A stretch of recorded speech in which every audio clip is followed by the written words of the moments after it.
Bonsoir, une femme d'exception que je voulais mettre à l'honneur aujourd'hui dans 7 minutes avec, votre rendez-vous quotidien en Champagne-Ardenne, consacré aujourd'hui aux personnes autistes, enfants et adultes. Quelle solution à domicile pour les personnes autistes? Élément de réponse avec mon invité 7 minutes avec jeudi d'aujourd'hui. Bonsoir jeudi. Bonsoir. Merci d'avoir accepté notre invitation.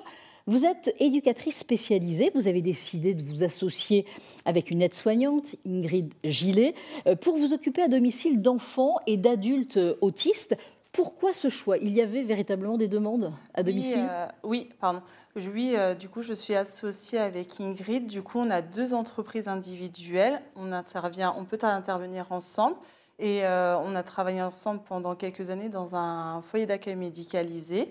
Et suite à une étude de marché, on a vu qu'il y avait des demandes et des besoins dans la région. Parfois, par faute de demande de place, des enfants ou des adultes peuvent se retrouver sans solution. Et du coup, on voulait apporter nos compétences au profit de ce public, du coup, ayant des troubles du neurodéveloppement. À domicile, donc parfois il faut attendre plusieurs années pour avoir une place en structure, c'est ça, oui. Spécialisée pour des enfants et des adultes autistes. C'est ça, tout à fait. Alors comment se passe la première séance à domicile? Vous proposez un bilan peut-être? Oui, tout à fait. On propose du coup un premier bilan de rencontre, du coup avec la famille et avec la personne qui souhaite être accompagnée. Du coup, durant ce premier bilan, on définit ensemble les objectifs à travailler, les besoins et les attentes des familles et de la personne. Et alors, cette séance, elle dure combien de temps? Alors, le premier bilan dure 1 heure. Ouais. Donc, c'est là où on détermine ensemble les choses à travailler ou ce qu'ils souhaitent qu'on mette en place. Et ensuite, nos séances peuvent durer 1 heure, voire plus. C'est vraiment en fonction de la personne et on fait vraiment en fonction des besoins pour que ça soit individualisé et personnalisé. Différents programmes pour les enfants et les adultes, c'est complètement différent ou pas? Alors, que ce soit enfant ou adulte, oui, c'est différent. Et même entre chaque enfant, ça peut être différent, comme ça peut être différent entre chaque adulte. C'est vraiment au cas par cas.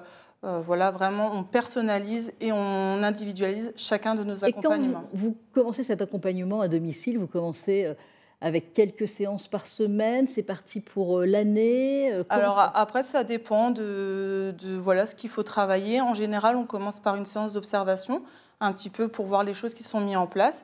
Et ensuite, on détermine ensemble si voilà, c'est une cadence de toutes les semaines, tous les 15 jours, 1 fois par mois. Mais en tout cas, il n'y a pas de fin définie. D'accord. Qu'est-ce qui est plus difficile, de travailler avec des enfants ou de travailler avec des adultes autistes? On va dire un petit peu les deux, oui. On va dire, parce que voilà, il faut vraiment prendre en compte la personne, ses compétences, ses capacités, son niveau cognitif et après adapter le travail au fur et à mesure. Parce qu'ils sont très organisés tout le temps. Et vous avez mis justement en place pour les enfants et pour les adultes des routines. Ça s'appelle la routine du matin. Donc, il y a plein de choses à faire et il faut que ça soit vraiment dans l'ordre. Et eux, ils sont comme ça aussi. Oui, c'est ça. Il faut vraiment que, en fait, le travail qui est mis en place, par exemple avec un timer, pour que, on peut avoir une personne qui a besoin d'être timée, d'être rythmée dans sa douche du matin. On peut l'aider par rapport à cet outil-là. On peut également mettre en place une musique pour une personne qui aime bien la musique, pour que, voilà, le temps d'une musique, elle puisse faire sa douche. Oui, c'est ça. Pour la routine du matin pour les enfants, aller au WC, retirer et plier son pyjama, laver les dents. Tout ça est dans l'ordre, prendre sa douche, s'essuyer. Enfin, après, il y a s'habiller, se coiffer. Il ne faut pas que ça change. Non, après, voilà, tous les outils qui sont mis en place peuvent être ajustables et modifiables suivant l'évolution de la personne. Et pareil pour les adultes, il y a choisir des musiques pour la playlist. Ça, c'est obligatoire. Et puis après, préparer sa serviette au peignoir. Comme on peut en faire, mais on fait vraiment les choses pour chaque personne. Oui.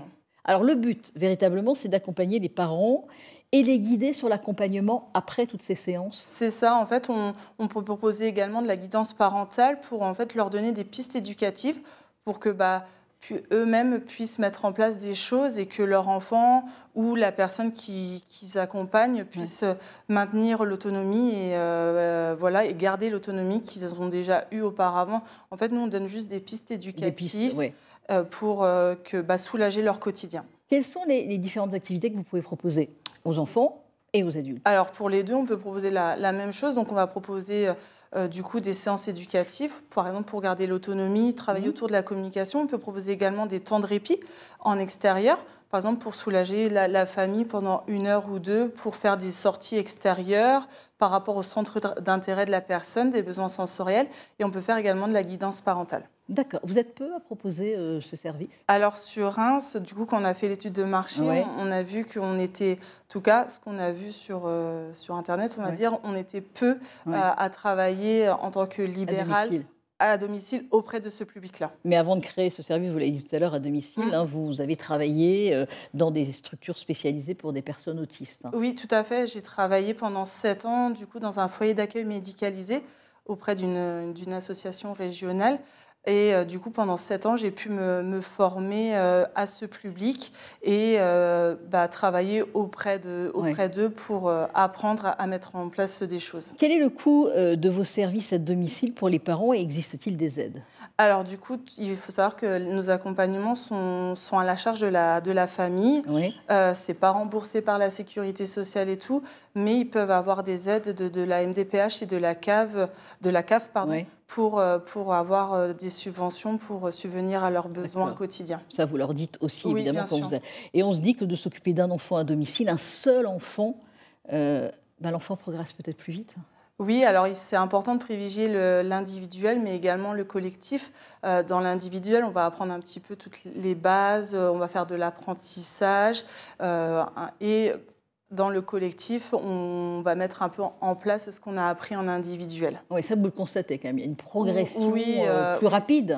Oui, il faut l'individuel avant le collectif. Bon, merci Judith d'aujourd'hui d'avoir accepté notre invitation. Je rappelle que vous êtes éducatrice spécialisée à domicile pour les personnes autistes. Cette émission se termine, tout de suite le journal.